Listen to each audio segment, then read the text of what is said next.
A European court has upheld a decision by judges in Switzerland regarding Turkish-born girls and whether or not it was right for their parents to face a fine after their parents did not allow them to participate in a swimming class because it was co-ed. Now, the parents first brought up this issue a while ago. It was in 2008, and the two girls were 7 and 8 years old. And so they said, look, we know that this swim class is required as part of the curriculum in these schools.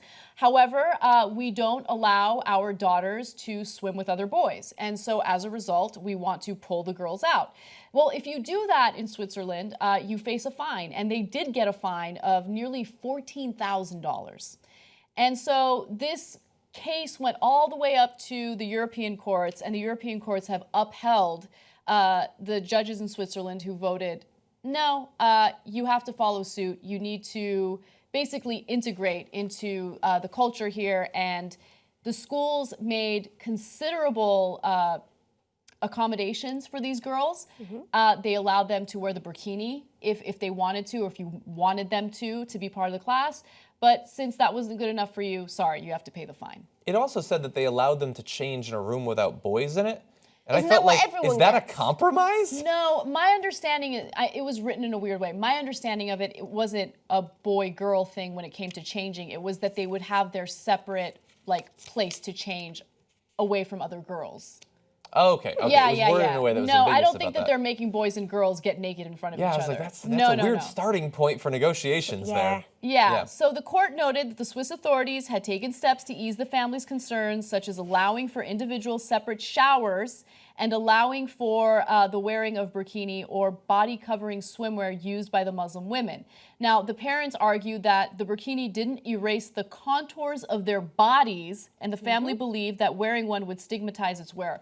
Now, stigmatize its wearer is an interesting point because I think that there is some stigma to it. But really, your daughters are 7 and 9 years old. The contours of their body, look, they actually do make exceptions for girls once they hit puberty, right? So if you are a person of faith, regardless of what your religion is, and you have an issue with these swim classes because your daughters are now, adolescents and you're worried, about whatever weird behavior, okay, well, we might make an exception for you. But in this case, they're kids, So I don't know.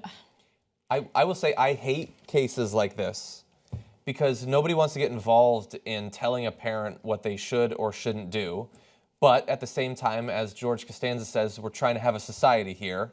Yeah. And I just want people to be reasonable. And that's on both sides. And unfortunately, often, not always, when you inject religion in, it becomes very difficult for people to be reasonable. Can we just acknowledge here that making kids do swimming classes at all is fascist, and I'm against it?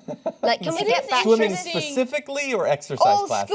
All school sports. They should be not mandatory. I'm still traumatized myself by being made to do this nonsense. And like climbing a rope or something? And look, as soon as I could claim that I possibly could have my period, I had my period every single week that swimming class came up. So look, fine, if whatever those girls want to do, fine by me. Obviously, we're talking about the parents here. Look, I think I wonder what the girls want to do.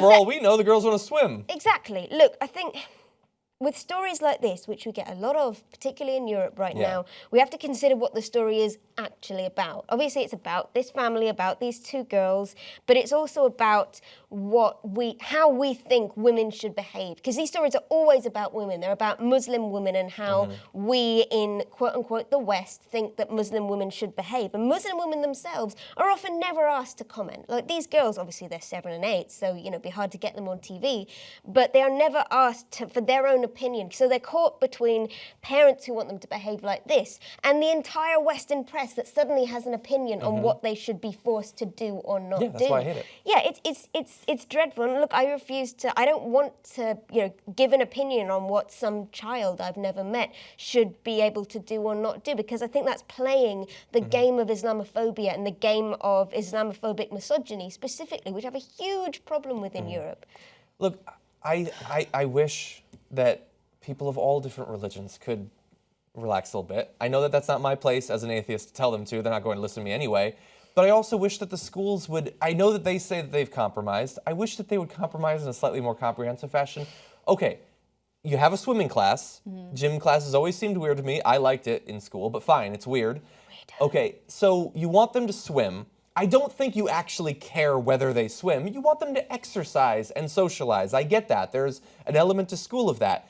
Then let them do calisthenics near the pool or something. Let them do something else at the same time. And I understand the parents might say, well, there could be stigma from that in the same way that there could be from the burkini. And they're probably right in both of those cases.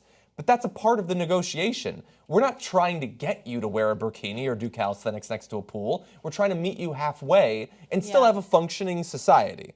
Yeah, look, I think that there are good arguments on both sides.